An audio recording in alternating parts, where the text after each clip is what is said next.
कल्पना करिए एक ऐसे समय की जब मन की शांति सिर्फ एक सपना लगती थी, जब हर सांस के साथ बेचैनी का एहसास होता था और हर विचार एक तूफान की तरह मन में घूमता रहता था।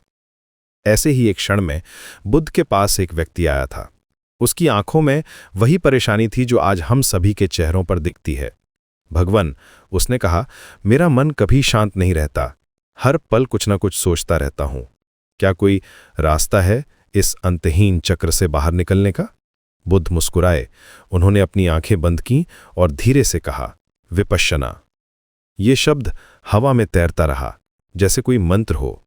देखना, सिर्फ देखना। लेकिन यह कोई साधारण देखना नहीं था, यह था अपने भीतर की दुनिया में झांकना, अपने मन की हर लहर को, हर भावना को, हर संवेदना को बिना किसी जजमेंट के देखना। जैसे आप किसी नदी के किनारे बैठकर पानी के बहाव को देखते हैं, बस देखते हैं।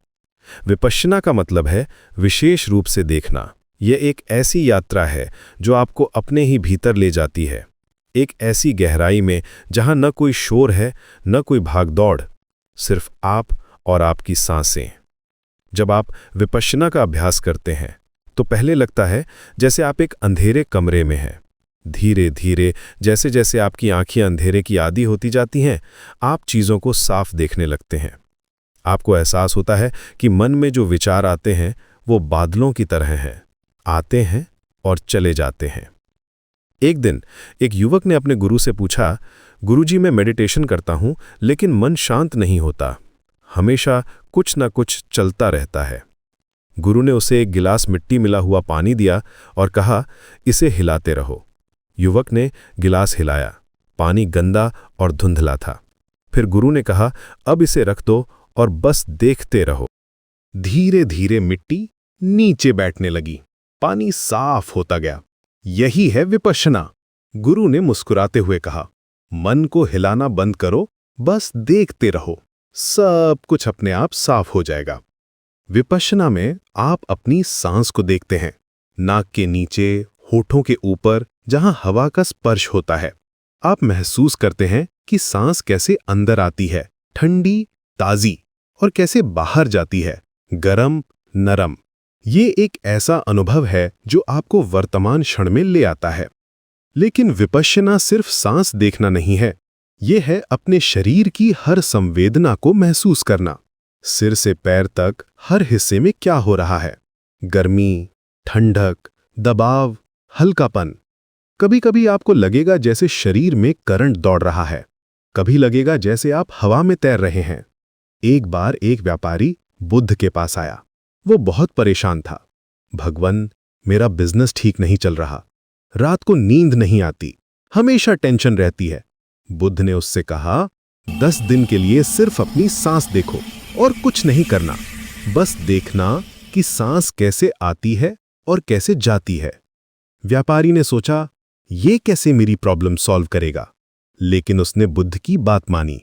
10 दिन बाद जब वो वापस आया तो उसका चेहरा बिल्कुल बदला हुआ था, शांत, प्रसन्न।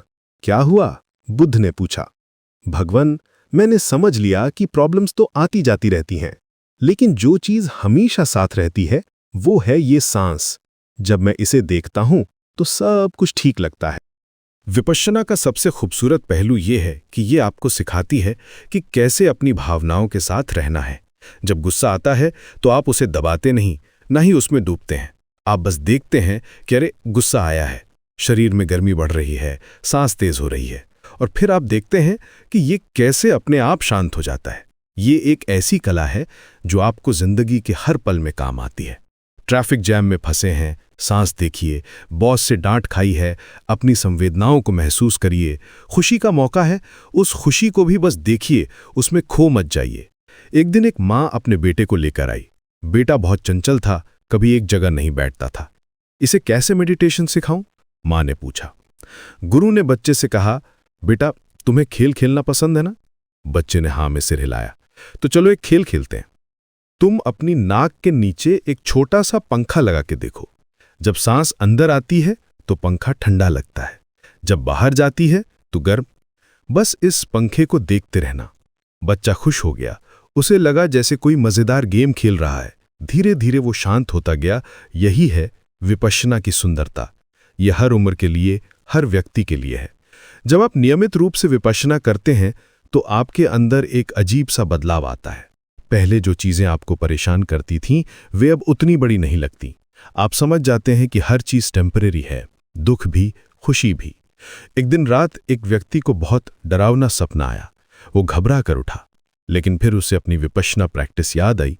उसने अपनी सांस पर ध्यान दिया, धड़कते दिल को महसूस किया, डर की सेंसेशन को ऑब्जर्व किया।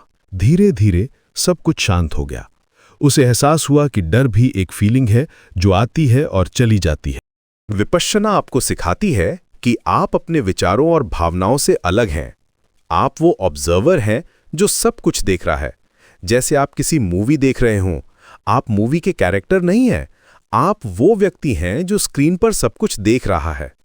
ये जर्नी आसान नहीं है। कभी-कभी लगता है जैसे कुछ हो ही नहीं रहा, मन भटकता रहता है। लेकिन यही तो है असली प्रैक्टिस। बार बार वापस आना, बार बार अपनी सांस पर, अपनी संवेदनाओं पर ध्यान लगाना। एक बुजुर्ग व्यक्ति ने कहा था, विपश्यना करना ऐसा है जैसे आप एक बगीचे में काम कर रहे हों। रोज थोड़ा थोड़ा पानी देते हैं, खरपतवार निकालते हैं। कुछ दिन लगता है कि कुछ नहीं हो रहा, लेकिन एक दिन अचानक आप देखते हैं कि पूरा बगीचा खिल उठा है। विपश्यना का अंतिम लक्ष्य है लिबरेशन, मुक्ति। लेकिन ये मुक्ति कहीं दूर नहीं है, ये हर सांस में छुपी हुई है, हर मोमेंट में मौजूद है। जब आप पूरी तरह प्रेजेंट हो जाते हैं, जब आप सिर्फ देखने वाले बन जाते हैं, तब आप समझ जाते हैं कि आप पहले से ही फ्री हैं। तो आज रात जब आप सोने जाएं, तो सिर्फ 5 मिनट अपनी सांस को देखिए। कल सुबह उठकर फिर 5 मिनट। धीरे धीरे ये आपकी आदत बन जाएगी और एक दिन आप महसूस करेंगे कि जिंदगी में एक नई शांति, एक नया आनंद आ गया है। यही है विपश्यना का जादू। यही है अपने भीतर के बुद्ध को जगाने का रास्ता।